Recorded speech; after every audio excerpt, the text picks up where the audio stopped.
16 सोमवार व्रत कथा विस्तार से। एक बार शिवजी और माता पार्वती मृत्युलोक पर घूम रहे थे। घूमते घूमते वो विदर्भ देश के अमरावती नामक नगर में आए। उस नगर में एक सुंदर शिव मंदिर था, इसलिए महादेव जी पार्वती जी के साथ वहां रहने लग गए। एक दिन बातों बातों में पार्वती जी ने शिवजी को चौसर खेलने को कहा। शिवजी राजी हो गए और चौसर खेलने लग गए। उसी समय मंदिर का पुजारी दैनिक आरती के लिए आया। पार्वती ने पुजारी से पूछा, बताओ, हम दोनों में चौसर में कौन जीतेगा? वो पुजारी भगवान शिव का भक्त था और उसके मुंह से तुरंत निकल पड़ा, महादेव जी जीतेंगे। चौसर का खेल खत्म होने पर पार्वती जी जीत गई और शिवजी हार गए। पार्वती जी ने क्रोधित होकर उस पुजारी को शाप देना चाहा, तभी शिवजी ने उन्हें रोक दिया और कहा कि ये तो भाग्य का खेल है, उसकी कोई गलती नहीं है। फिर भी माता पार्वती ने उस कोढ़ी होने का शाप दे दिया और उसे कोढ़ हो गया। काफी समय तक वो कोढ़ से पीड़ित रहा। एक दिन एक अप्सरा उस मंदिर में शिवजी की आराधना के लिए आई और उसने उस पुजारी के कोढ़ को देखा। अप्सरा ने उस पुजारी को कोढ़ का कारण पूछा तो उसने सारी घटना उसे सुना दी। अप्सरा ने उस पुजारी को कहा, तुम्हें इस कोढ़ से मुक्ति पाने के लिए 16 सोमवार व्रत करना चाहिए। उस पुजारी ने व्रत करने की विधि पूछी। अप्सरा ने बताया, सोमवार के दिन नहा धोकर साफ कपड़े पहन लेना और आधा किलो आटे से पंजीरी बना देना। उस पंजीरी के 3 भाग करना।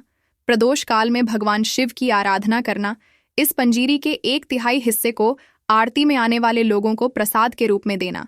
इस तरह 16 सोमवार तक यही विधि अपनाना। 17वें सोमवार को 1/4 गेहूं के आटे से चूरमा बना देना और शिवजी को अर्पित कर लोगों में बांट देना। इससे तुम्हारा कोढ़ दूर हो जाएगा। इस तरह 16 सोमवार व्रत करने से उसका कोढ़ दूर हो गया और वो खुशी खुशी रहने लगा। एक दिन शिवजी और पार्वती जी दोबारा उस मंदिर में लौटे और उस पुजारी को एकदम स्वस्थ देखा। पार्वती जी ने उस पुजारी से स्वास्थ्य लाभ होने का राज पूछा। उस पुजारी ने कहा, उसने 16 सोमवार व्रत किए जिससे उसका कोढ़ दूर हो गया। पार्वती जी इस व्रत के बारे में सुनकर बहुत प्रसन्न हुई। उन्होंने भी ये व्रत किया और इससे उनका पुत्र वापस घर लौट आया और आज्ञाकारी बन गया।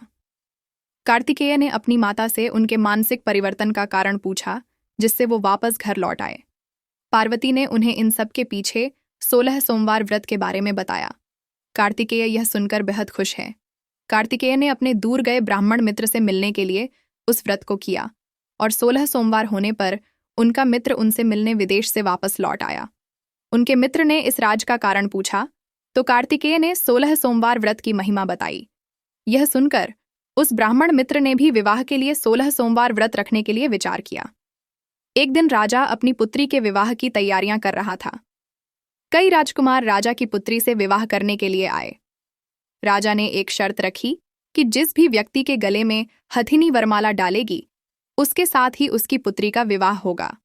वो ब्राह्मण भी वहीं था और भाग्य से उस हथिनी ने उस ब्राह्मण के गले में वरमाला डाल दी और शर्त के अनुसार राजा ने उस ब्राह्मण से अपनी पुत्री का विवाह करा दिया। एक दिन राजकुमारी ने ब्राह्मण से पूछा, आपने ऐसा क्या पुण्य किया जो हथिनी ने दूसरे सभी राजकुमारों को छोड़कर आपके गले में वरमाला डाली? उसने कहा, प्रिय, मैंने अपने मित्र कार्तिकेय के कहने पर 16 सोमवार व्रत किए थे। उसी के परिणाम स्वरूप तुम लक्ष्मी जैसी दुल्हन मुझे मिली। राजकुमारी यह सुनकर बहुत प्रभावित हुई और उसने भी पुत्र प्राप्ति के लिए 16 सोमवार व्रत रखा। फलस्वरूप उसके एक सुंदर पुत्र का जन्म हुआ और जब पुत्र बड़ा हुआ तो पुत्र ने पूछा, माँ, आपने ऐसा क्या किया जो आपको मेरे जैसा पुत्र मिला? उसने भी पुत्र को 16 सोमवार व्रत की महिमा बताई। यह सुनकर उसने भी राजपाट की इच्छा के लिए ये व्रत रखा। उसी समय एक राजा अपनी पुत्री के विवाह के लिए वर तलाश कर रहा था तो लोगों ने उस बालक को विवाह के लिए उचित बताया। राजा को इसकी सूचना मिलते ही उसने अपनी पुत्री का विवाह उस बालक के साथ कर दिया। कुछ सालों बाद जब राजा की मृत्यु हुई तो वो राजा बन गया क्योंकि उस राजा के कोई पुत्र नहीं था। राजपाट मिलने के बाद भी वो सोमवार व्रत करता रहा।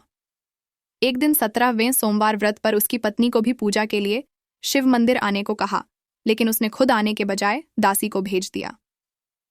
ब्राह्मण पुत्र के पूजा खत्म होने के बाद आकाशवाणी हुई, तुम अपनी पत्नी को अपने महल से दूर रखो वरना तुम्हारा विनाश हो जाएगा।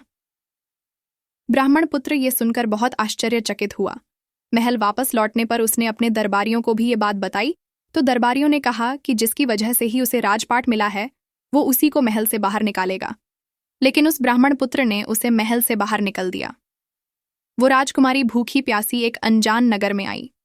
वहां पर एक बूढ़ी औरत धागा बेचने बाजार जा रही थी। जैसे ही उसने राजकुमारी को देखा तो उसने उसकी मदद करते हुए उसके साथ व्यापार में मदद करने को कहा। राजकुमारी ने भी एक टोकरी अपने सर पर रख ली। कुछ दूरी पर चलने के बाद एक तूफान आया और वो टोकरी उड़कर चली गई। अब वो बूढ़ी औरत रोने लग गई और उसने राजकुमारी को मनहूस मानते हुए चले जाने को कहा। उसके बाद वो एक तेली के घर पहुंची।